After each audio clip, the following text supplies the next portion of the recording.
Thank you for listening to the Gateway to the Rockies podcast from Visit Aurora from the rafters of the Stanley Marketplace. This is the show dedicated to telling the stories of Aurora, Colorado. Hi there, I'm Dave, Senior Marketing Manager for Visit Aurora. I'm joined today by a true local icon, the highest ranking Black female firefighter in the history of Aurora Fire Rescue, Lieutenant Kathleen Hancock. It's an honor to meet you, Kathleen. Thank you. Thank you for having me. I appreciate you. I want to learn about what life was like growing up. Specifically, your father, Eddie Lee Hancock, rest in peace, was a Negro League baseball player. What was his experience like during his playing career, and what did you take away from the stories that he told to you and your siblings? Well, first off, let me say he didn't talk much about it, honestly. Really? I can tell you later in life is where it was more known to me what my father did, and I only knew that through friends of their fathers. Speaking of my father and his pitching and his batting and how good he was. But honestly, he didn't really talk much about it. He did talk to my friends about it, but it still didn't tune into me till I'd say late in life when he was signing baseballs. And my brother walked in and was like, "What are you signing these baseballs for?" And he had a past friend that was keeping in touch with all those that were still alive and taking care of them, as well as their deceased that would have been passed on.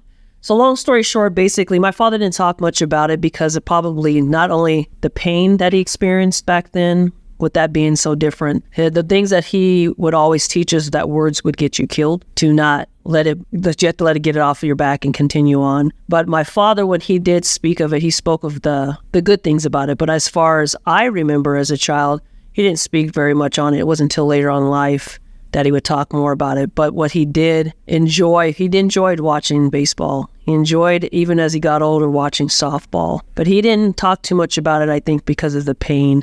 There was a point when the Negro Leagues came to Pueblo to do the museum, and my father was going to go, and they were going to interview him, and last minute he said no. So not only was I believe humbled about it, but I think there was also some pain about it. Athleticism runs in the family quite literally. You were a two-time state champion track and field athlete. You're a Hall of Famer at that.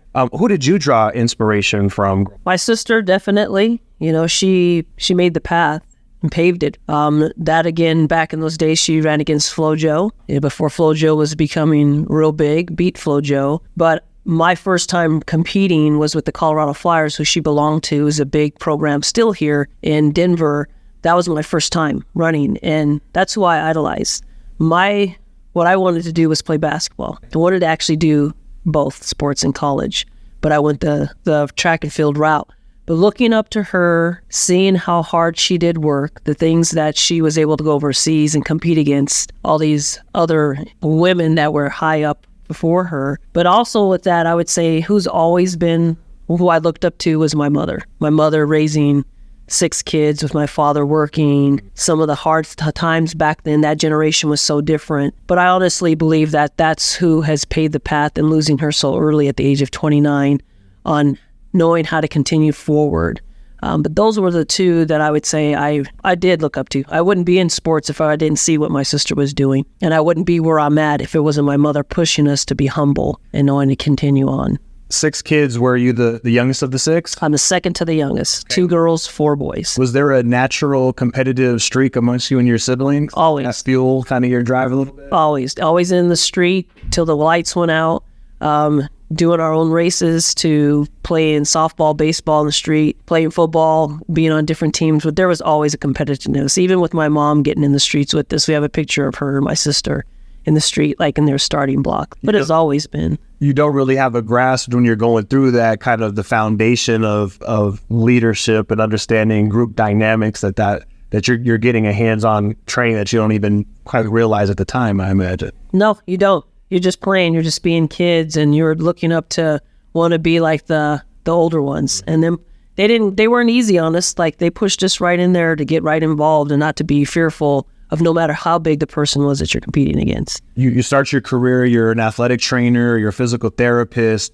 What was the bridge that brought you to the decision to become a firefighter? That came across at the age of 29 when my mother unexpectedly died and I got that call. And for me, it was a turning point. I enjoyed, and I still to this day love helping the younger generation and kids. Athletic training was something I stuck to. And the only reason why it changed is life changed to me then.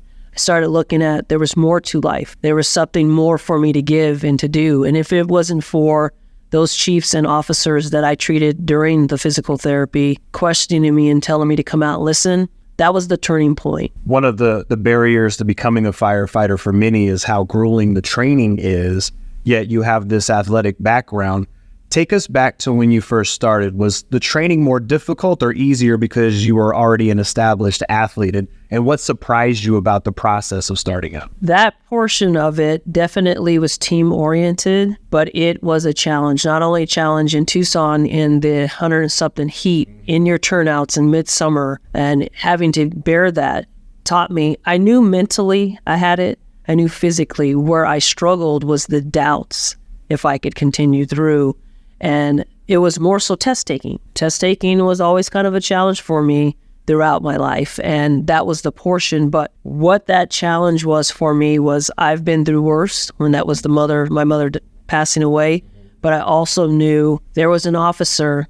We had to go on, and it was always a mile run, and it was to be build up to 6 miles. Now, granted, I was a sprinter, not a long distance runner, but I had trained and got ready for this. Nerves kick in, and when you're in nerves, it does do something to you when you're competing. I will never forget them. It was Chief Lopez, and bigger, strong dude, looked like a football. And I remember football player, and I remember he caught up to me in the run, and he said, "Hey, Hancock, I heard you were a collegiate athlete, a collegiate runner." I said, "Yes, sir, I was," as I'm out of breath, wondering why am I not doing better? And he said, "Well, you sure don't look like it." And ran past me. And it was that point on that I was like, watch me.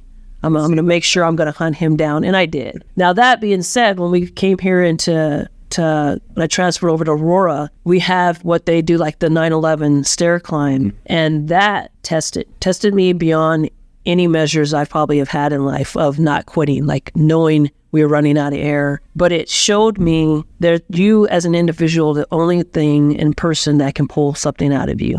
So I found that gear as being an athlete that I knew I won't quit, but also found the gear that I never knew I had that took me beyond that athlete portion of I can die here. Although this is a training that says I can die in here, and so can I with my others. I got to get out. There seems to be a true camaraderie among first responders, a shared bond. As a Black woman, did that feeling of acceptance among your peers come easily, or were there doubters and hurdles to overcome? There have been doubters. There's doubters when I was as an athlete. So for me, that's not a surprise, but it also is the boost for me. I'm going to challenge any of those, whether it be me being a female, my color, my sexuality. I challenge those that may have that doubt because I think it's a fear. I don't think it has anything to do with me and those three things. It's a fear inside them that maybe it's going to show their weaknesses. And I think as human beings, we all carry that. Some of us hide it better than others. You touched on this just slightly, but what was more rigorous, the physical demands of becoming a firefighter or the mental and intellectual acumen that you also have to possess? What did you find to be more difficult? I think the mental portion. I believe the mental portion. And that was more so of the self-doubting myself. There was times that I self-doubted I was deserving to be here because I was comparing myself to others when we are all unique in our own way. But I would say the mental portion was the hardest part for me. The only time physical came about is when you're not taking care of yourself, getting yourself the rest, the calls on those 24 hours not resting. But for me, it was mental. It was always that little voice in my head saying I couldn't and I wouldn't, and there's better people than me. And then it would go back to, they don't know what you've been through. Right. You don't know what they've been through, but you know damn well you're deserving to be here, and you should be able to do this. Being a firefighter isn't primarily about fighting fires, literally. Sure, it happens, but it's often about being the first on the scene for a medical call or an accident or a life-changing moment for a citizen. How do you manage the emotional impact of that personally? And how do you prepare other firefighters to manage the emotional toll of the job? As a human being, from the first get-go, it doesn't even have to do about being a firefighter for me. It has to do as a human being and what I've gone through. I always tell people, you have jerks you come across, male or female, all nationalities. I always look at that person and wonder what's going on inside them. And that's what I tell people. That person cannot be like this 24/7. They have got something inside them that's created them. So I tell them when we go on calls, we should be treating people like our family members. Some family members are jerks. Some friends are jerks, but we are there to help them. We are there to make, hopefully, a change. And that's an opportunity for you to be able to make a change in somebody's life, no matter what you come across. But stepping on there, you will never go into the same scene twice. There's always going to be something different. And to just prepare yourself for that. And the way I take it away is talking as an officer now, even more so, talking to my crews, knowing I'm not just their officer, I'm their friend and their family members, and they can get in touch with me afterwards. I try my best to lead by example. Now, I also tell them I'm not perfect, and I expect them to call me out like I'll call them out so we can be better together.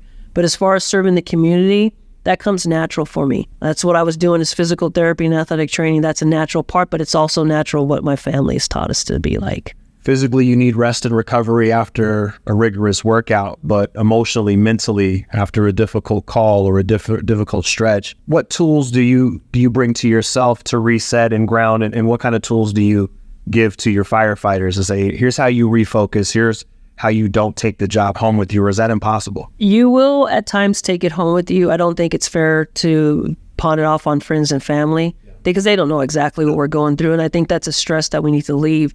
So for me, I would give the advice I'll always say yoga. That was my surviving in grace when my father died, was hot yoga. Not only I sweat it out, but you have to sit still. And sometimes we don't like sitting still in the moment. I like to go for long walks. That was hard for me as an athlete. I'm a goer. I had to learn as time and life went on to learn to sit still, whether it be walking, and be quiet in it and to release it and know that everything that we've done the best we can. Those are my yoga, my hiking. I'm not as strenuous as I am as my lifting anymore. And I love to travel. If there was water around me, it is serenity to me. Right. It brings a lot of peace. And I always tell people, try to find something. When you leave work, leave it there. We see enough, we do enough, leave it there, live your life. Because it'll pass by in a blink of an eye. Take me back to being a rookie in Tucson. Do you remember your very first call? Gosh, I don't think I can recall my first call. I can tell you my first experience of something that does stick with you. That's the knowing my family, my mother passing. I do recall what it felt like to watch the others, to be on this end of it, to be there for them. I can recall that. I can recall some experiences that I don't want to remember. I leave it alone. But that feeling of knowing we're helping someone, that just, I think, has just been my nature. When you get called into action, particularly when you're a rookie, what are your thoughts and emotions? Are you crazy focused and prepared and you revert to your training? Does the adrenaline take over and you have to fight to maintain that focus? Put us in the shoes of somebody who's just starting out in their first call, brand new person on the job, deer in the headlights. If they're like me, we call them green, that they're green. So I was green, new to the whole thing. And when they see something the first time, it is a pause where you have to guide them. Hey, so-and-so, take the vitals. Hey, so-and-so, you're going to go through this door through here. Open up the hose. Put some water on it. It's those types. The teamwork comes through because it's their first time learning, as I did. And you do need some structure and some guidance. We've got all the tools, but it's now, oh goodness, this is what I signed up for. This is not training. This is the real deal. So it's that little push, like pushing a little kid. Keep going forward. Keep going. You're there. You're right here. So it's that nerves. But then once you're in it, it's just done. You're able to just keep going. Is that a natural thing? Like you get to a certain point where you've done enough calls where to step into a leadership position, you can snap into action mode and not reaction mode? Yeah, that does come on. My personal opinion is not everybody are meant to be leaders. Right. There are those that are in the leader position, but there's those that help people become better leaders amongst that whole portion of it. But once you do get that routine, the next part of you, once your routine's going, your next position is to be a part of that team and come in together. You lean back and pull one up with you. And that's the repetitions. But there's times, even as much as we get better at the job, we still fail at some things. And I don't even like to call it failure. We just are not as apt as we should be. And it takes a team. That's why it's always 2 in, 2 out. You can't do it alone. And if you don't have that kind of mentality, someone can get hurt. I could probably talk to you for hours about this. I'm sure you have stories for days about calls that run the gamut of emotions, but I want to keep it fun and lighthearted. Do you have a call that comes to mind that was particularly memorable because it was just ridiculous or humorous in hindsight? Yeah, I enjoy going on calls. Now, we all know City of Aurora, over 100 languages spoken, and we do know the diversity of it all. What I love the most is that portion of the diversity and being able to see cultures, especially young kids, and just make that giggle come. And then I can recall going on calls, especially with my culture, and it just puts me in the mind of growing up when a mom is telling a kid to like mind their cues and be respectful, and to hear just that mother say something, boy, I told you to get over here and stop. And it just brings that funness of that, all the things that we see as firefighters, you cannot put into words until you're in it. And I can tell you numerous of calls of getting back in the fire rig and talking to my crew, and it's just laughing. And then there's times, we get in that they're hard, but we have a lot of moments that we have a lot of laughter and appreciation of what we help and do with our community. On a similar note, the calls that touch your heart, that kind of reaffirm that you're living your life's purpose, is there a call that really sticks out that you're like, okay, I'm on the right path and I'm making a difference here? I would say I definitely know when you have people watch us walk off of a rig, especially when you see 2 women walk off of a rig and you see people look twice. I always get called sir. It does not offend me, especially in uniform, because I'm around a lot of men. But that great feeling that when you see other women acknowledge me and another female partner and say, wow, you guys look strong coming off of that rig. And to know I have other female coworkers that I look up to that are just amazing. And then we have male coworkers that have been so supportive of some of us females. It takes a crew to do the job well. I feel blessed because you have to be a different, unique person to be in this kind of field. You were the first Black woman in the Tucson Fire Department, is that right? I was the second. And she ended up leaving and she went down like the doctor route. What was the transition that brought you from Tucson to Aurora? I actually wanted to come back home and be with family. I've always loved traveling.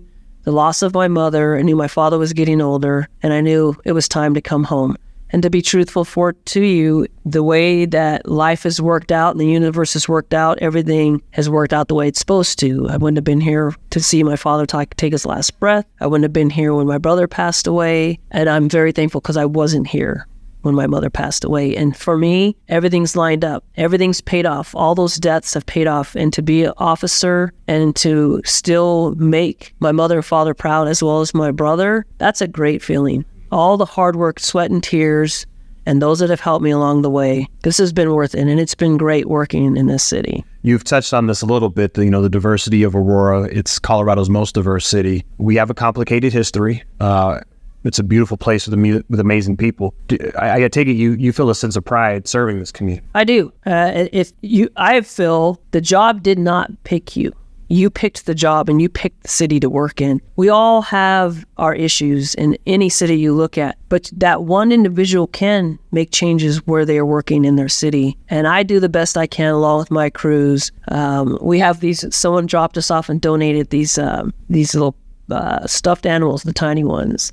And we've taken them and given them out just to little kids and just to see that brightness. But I come from a small town, Pueblo, Colorado, come into this bigger city, and the experience that we see, how can you not know that in the 24 hours we can affect somebody's life? We can make a difference in somebody's life. And how can you not, as a human being that you chose to work for the city, not feel something, not be touched by somebody? You prove your mettle through the years. You work up the ranks. At what point did you decide, not only am I a damn good firefighter, but I should be a leader? Was that just natural for you? Did you know? I believe encouraging came from my coach, Coach Larry Pickering, my late coach in high school. I believe he's instilled that, and I just didn't know. It has taken me and a coworker and a few family member friends and look at me and say, embrace this.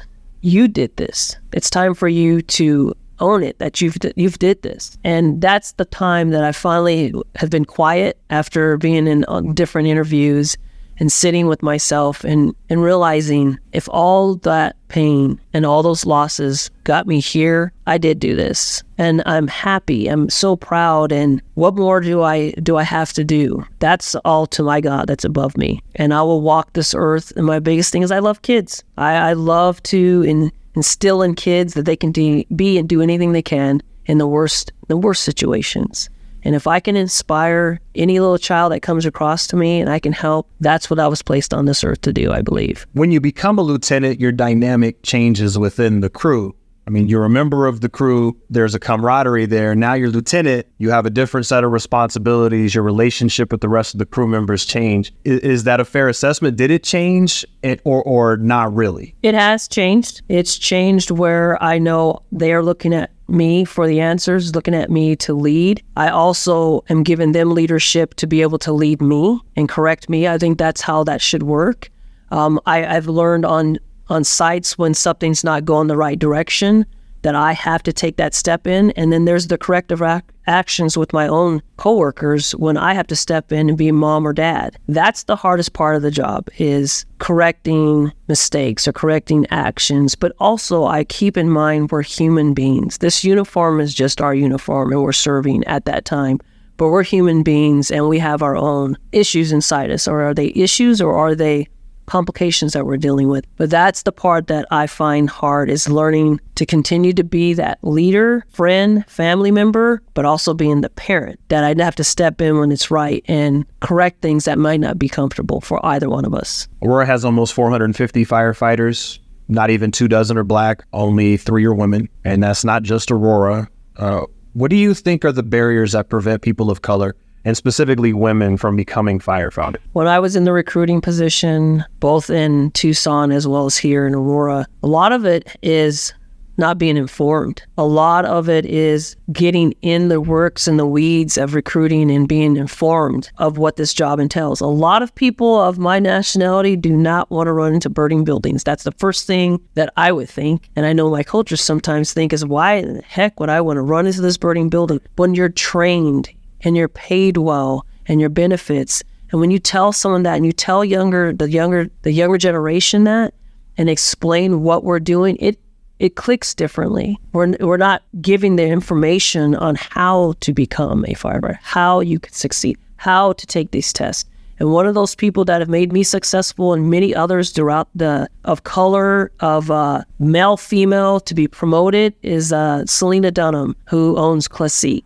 And I owe it to her of pushing me and seeing in me and being my parent and being hard on me. But we need that information while we're out there recruiting, educating, because a lot of nationalities do not want to go into burning buildings, and that's what they think. You've touched on this a couple of times, and I found this to be true in anybody who endeavors in a career, but you need a mentor. So whatever you're looking to do, you got to find somebody that's willing to take you under their wings and say, hey, not only is this possible, but you can even go beyond what I've achieved. And it seems to me that you've embraced that role of mentorship yourself in your role as lieutenant. Yeah, I have.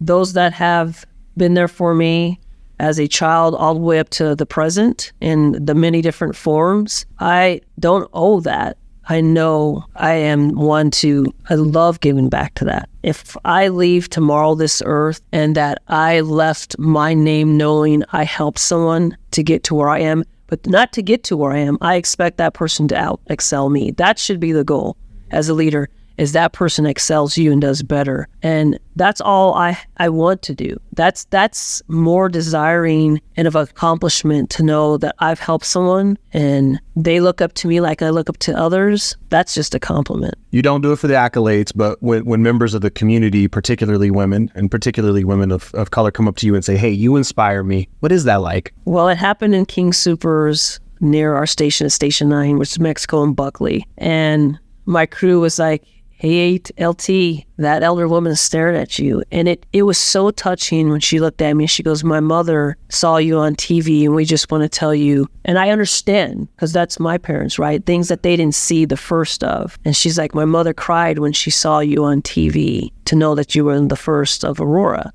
at being an officer and the first firefighter female. It just touched me inside, and I thought, wow, this elder woman that's been through more than me is looking at me in the things that she probably wished that they could have done then, that have paved the ways. So it's just a warm feeling. I get shy, and that's when my crew kind of, I think, realizes their officer does have that, gets embarrassed and shyness of me, but it's really just the humbleness that my mother has taught me. You got to stay humble. AFD hosts a really cool program, Camp Spark. It's an opportunity for young women ages 12 to 18 to gain confidence, learn leadership, take on physical challenges, and participate in an immersive fire training atmosphere. What led to the creation of the program, and how has it been for you to watch these young women? Coming from Tucson, Arizona, there's a camp that started out there that only started about three young girls, and a couple of them were the officers' daughters. And I knew leaving there, that program grew real big. Right now it's with police and fire. Coming here, Lieutenant Valerie Solano and I spoke in wanting to start this program. Our past chief, Fernando Gray, helped start that program and push it. And then our current chief, Chief Otten, Fire Chief Otten, came in and even stepped up even more with us with that. That program is not just about learning fire. That program is to teach these young ladies how to handshake, make eye contact, have a voice, shoulders back, and to know that no matter what they're doing in life, that they can fake the nervousness, but able to present themselves. It's a program that you take these young ladies that come in so quiet and then walk out with their parents smiling and just glowing to see how much there's this growth in them. That's lovely. And we already have 3 young ladies that will be testing for our department. And that, if it takes one, we're happy. And there's so many women that volunteered their time on our department in other states, have come in and helped out with this. It's a great program. And we we'll make it even better than what it was. 40 girls already signed up to hoping that they'll be a part of it next year. That's incredible. So when you retire in 50, 60, 70 years, what do you want your legacy ultimately to be? Oh, I don't know if it's going to be 60 or 70. I'm older than you guys think. But my legacy, I would hope to be, is I carried myself with respect, and I would respect you as long as you respected me back, that I spoke up when needing to be spoken up into times that are hard, and that I didn't hold back my truth. I didn't hold back my mistakes, and I didn't make excuses for them. That Kathleen Hancock gave every bit that she could and did not allow the trauma in her life fail her. That I overcame it, and I'm trying to help others to overcome that as well. Aurora Fire Rescue Lieutenant Kathleen Hancock, thank you for being a leader and an inspiration to all of us. Thank you. And thank you for your service to our city. You can learn more about our heroes at Aurora Fire Rescue at auroragov.org. Thank you. Thank you for listening to the Gateway to the Rockies podcast. Visit Aurora is the official destination marketing organization for the city of Aurora, Colorado, and acts as the primary liaison between meeting planners and hotel partners. As Aurora's Convention and Visitors Bureau, Visit Aurora's mission is grounded in showcasing Aurora as a premier destination for meetings, business, and leisure travel. Visit Aurora represents more than 75 plus hotel properties with 13,500 plus guest rooms and more than 1 million square feet of meeting space, including Colorado's largest resort, Gaylord Rockies Resort and Convention Center. As Colorado's 3rd largest city, Aurora is located minutes away from Denver International Airport and showcases mountain views, memorable meeting spaces, and 250 plus international eateries that offer a unique experience for each and every visitor. As the Gateway to the Rockies, Visit Aurora's role in the local community goes beyond marketing the city as a destination. The Visit Aurora team is here to assist you with your Colorado visit, from facilitating your meeting, event, or convention to helping you discover local flavor and attractions. Go beyond the boardroom in Aurora, Colorado. For more, visit us at visitaurora.com.